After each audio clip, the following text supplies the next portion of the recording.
16장 1절을 보시면은 예수님을 시험하여서 그런 말이 나오죠. 바리새인들과 사두개인들이 예수님을 시험하여서 하늘로부터 오는 표적을 보여달라. 우리가 이미 12장 38절에서부터 40절에도 역시 똑같이 서기관하고 바리새인들 몇몇 사람이 예수님께 와가지고 선생님이여 우리에게 표적을 보여주소서 그렇게 부탁을 하죠. 그럴 때도 예수님께서 뭐라고 얘기합니까? 선지자 요나의 표적밖에는 보일 표적이 없다. 그러면서 말씀합니다. 밤낮 사흘 동안 큰 물고기 뱃속에 있었던 것 같이 인자도 밤낮 사흘 동안 땅속에 있으리라. 그러니까 예수님의 표적의 궁극적인 목표점은 어디냐면 바로 십자가와 부활이라고 하는 것을 이야기하고 있죠. 바리새인과 사두개인들이 와서 시험을 했다. 그렇게 얘기해요. 이 시험한다라고 하는 말이 우리가 마태복음 4장 1절 이하에서 보면 여러분들이 잘 아시는 것처럼 마귀가 예수님을 시험하죠. 성경에 보면 그 마귀를 뭐라고 얘기하고 있냐면 시험하는 자라고 얘기하고 있어요. 네. 그래서 여기 시험하여라고 하는 것은 결국 어떤 얘기하고 이제 같은 얘기가 되냐면 바리새파, 사두개파 사람들이 예수님께 와서 시험을 하는 거예요. 그러니까 이게 무슨 진실된 마음을 갖고 얘기하는 것이 아니라 예수님을 모략하고 그리고 예수님의 죽일 방도를 찾는 거죠. 어떤 의미로 우리가 16장에서는 얘기해야 되느냐라고 할 때 십자가와 부활이라고 하는 것 이외에도 특별히 요나의 표적에서 우리가 찾을 수 있는 것은 뭐냐면 이방 나라에 대한 구원이에요. 그죠? 요나가 하나님의 부르심을 받고 소명을 받았어요. 하나님의 명령은 뭐냐면 저 원수의 나라, 저 니느웨에 올라가서 그래서 구원을 선포하라는 거죠. 회개를 선포하고 그래서 그들을 구원으로 인도하라는 거예요. 그런데 어떻게 했어요? 그런데 하나님의 명령에 불순종하죠. 풍랑과 그리고 바닷속에 빠져서 물고기 뱃속에 들어버리고 하는. 그래서 3일 주야를 그 물속이 뱃속에 그 캄캄한 어둠 속에 있다가 다시 토함을 받게 되죠. 3일 후에 어떻게 해요? 니느웨 도성으로 올라가서 구원과 기쁨의 소식을 전하고 그 모든 많은 백성들이 다 회개를 받고 그리고 구원을 얻게 되는 이 유대교 속에는 두 가지의 큰 흐름이 있어요. 하나는 뭐냐면 시오니즘, 주다이즘이라고 얘기하죠. 유대교. 우리들만이 하나님의 선민이다.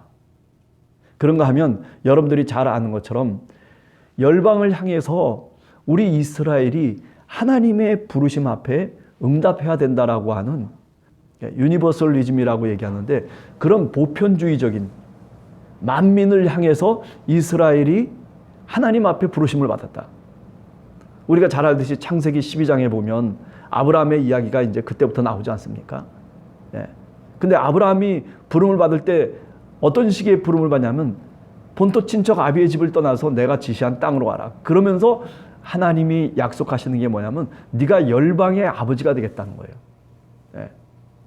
자, 이런 점에서 여기 하늘로부터 오는 표적을 구하면서 요나의 표적밖에는 구할 수 없다 하면서 16장에서 얘기하려고 하는 것은 제가 보기에는 물고기 뱃속에 들어갔다가 다시 나왔다라고 하는 12장의 요나의 표적 그 말하는 의미하고 지금 여기의 의미하고는 다르다 이런 얘기죠. 여기서는 바로 이방 나라의 구원을 얘기하는 겁니다. 원수를 사랑하라고 말씀하셨던 그 예수님의 가르침을 다시 한번 상기시키는 거죠. 그런데 어떻다는 거예요? 바리새인들과 사두개인들은 그렇게 가르치지 않는다는 거예요. 그래서 그들의 가르침을 조심해야 된다는 겁니다. 여기 그들의 가르침이라고 하는 것은 마태복음을 읽으면서 늘 제가 말씀드린 것 중에 하나가 뭐냐면 그들의 회당이라고 하는 용어가 나오잖아요. 지금 이 마태복음의 신앙 공동체는 바리새인들이나 사두개인들이 가르치고 있는 그들의 회당에서 가르치는 것을 조심하라. 아니 16장 12절에 보면 그들의 교훈을 어떻게 하라는 거예요? 삼가하라, 거부하라는 거죠. 그러니까 사실은 지금 이 마태복음 16장에서는 저들의 회당과 지금 대결하는 현재적 상황 속에서 저 회당에서 가르쳤던 그 성경 말씀, 그 율법의 말씀을 따르려고 하는 사람들이 있어요. 마태 공동체가 지금 배우고 있고 그리고 듣고 있는 바로 예수 그리스도의 이 말씀이 뭐예요? 바로 천국의 복음이고 이 말씀이 참 누룩이라는 거죠. 그렇기 때문에 너희들은 저 바리새인이나 또는 저 사두개인들의 누룩을 조심하고 그리고 삼가라고 이야기하는 겁니다. 자, 그 다음에 세 번째 생각할 수 있는 것은 그거예요. 뭐냐면 바리새인들과 사두개인들이 얼마나 아는 척을 합니까? 그죠? 특별히 바리새인파 사람들은 뭐 자신들이 뭐 율법에 뭐 정말 전문가인 것처럼 뭐 서기관들도 마찬가지겠죠. 네.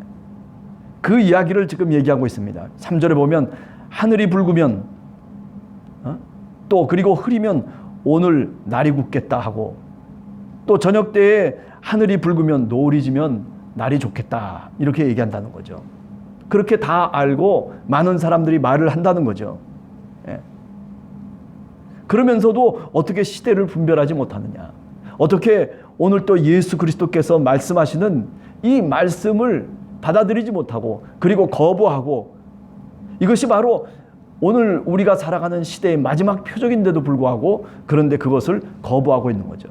그러면서도 아는 척은 얼마나 하는지 바리새파 사람들, 사두개파 사람들 율법에 대해서 자신들이 전문가라고 그리고 율법으로 세상을 통치한다고 그렇게 말들을 해 오지만은 그러나 어떻다는 거예요? 예수님이 오늘 우리들에게 말씀하시는 건 뭐냐면 그것이 아니다라고 하는 거죠. 그들의 가르침과 그들의 교훈이라고 하는 것 자체가 그것이 사실은 그럴듯한 형식만 갖고 있을 뿐이지 사실은 전혀 내용과 그 뜻이 다르다라고 하는 거죠. 그죠? 어떻게 하늘이 붉으면 날이 좋다고 얘기하고 그리고 아침이 붉고 흐리면 날씨가 나쁠 거라고 그렇게 경험적으로 얘기하는 거 아니에요. 정확한 과학적 지식이 아니에요. 정확한 데이터가 아니란 말이죠. 그러면서도 다들 안다고 얘기하잖아요. 그런 것처럼 바리새인들의 교훈이라고 하는 것이 가르침이라고 하는 것이 바로 하나님의 뜻도 제대로 모르면서 그러면서 아는 척하는 다 아는 것처럼 그렇게 말하고 그렇게 많은 사람들에게 이야기하고 있는 바로 그런 종교적 위선자들을 지금 예수님께서 말씀하시고 있다라고 하는 거죠. 자, 그런데도 불구하고 오늘 성경 말씀을 보면 제자들이 어때요? 제자들도 이렇게 예수님의 말씀을 그런데도 불구하고 예수님의 진정 어린 참 구원의 말씀을 이 복음의 말씀을 어떻게 진심으로 듣는 것이 아니라 건성으로 듣고 있다는 거죠. 그죠? 그래서 예수님이 삼가 바리새인과 사두개인들의 누룩을 주야라 그렇게 얘기했더니 제자들은 금방 어떻게 생각하냐면 서로 논의하여 이르되 우리가 떡을 가져오지 아니하였도다. 그저 떡에만 관심이 있는 거죠. 무슨 말의 뜻을 제대로 알지 못하는 거예요. 예수님이 기적을 행하시고 오병이어의 기적을 행하고 그리고 칠병이어의 기적을 행하였는데 그런데 그런 기적들만에 눈이 팔려 있는 거죠. 마음을 거기에 뺏겨 있는 거예요.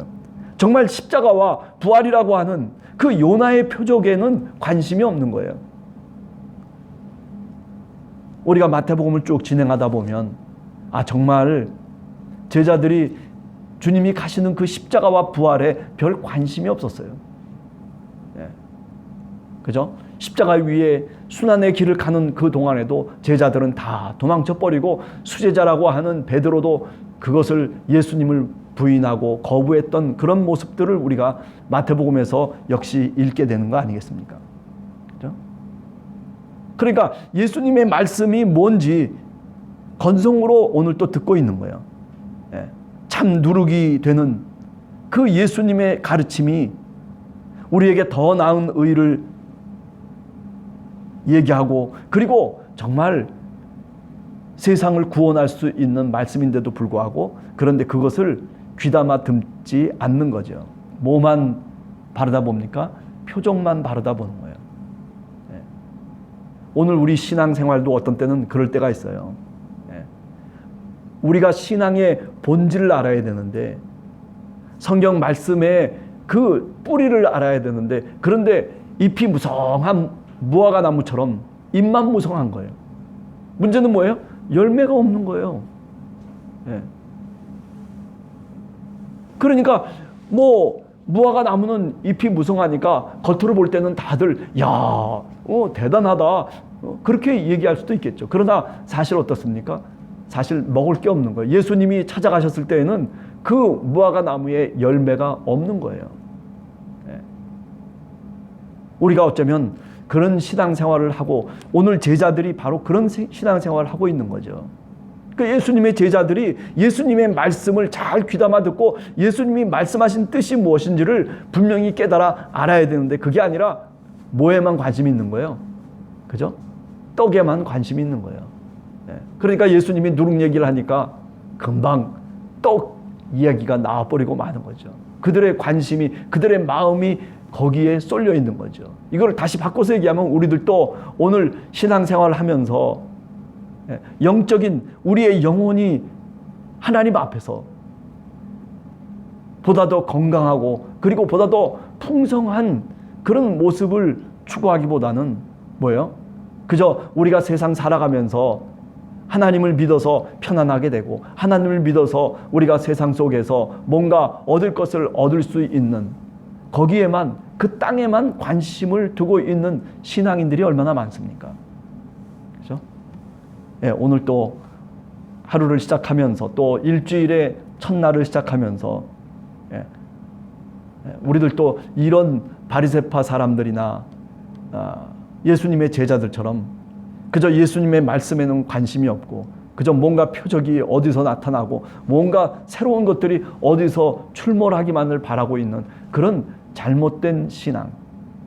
아니, 하나님의 율법의 뜻도 그 뿌리도 제대로 모르면서 잎이 묵성한 무화과 나무처럼 그것을 신앙이라고 생각하고, 그 모습이 신앙인의 삶이라고, 그래서 아름답다라고 그렇게 착각하고 있는 그런 신앙의 모습.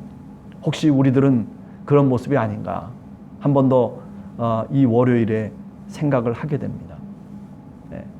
그러면서 기도합니다.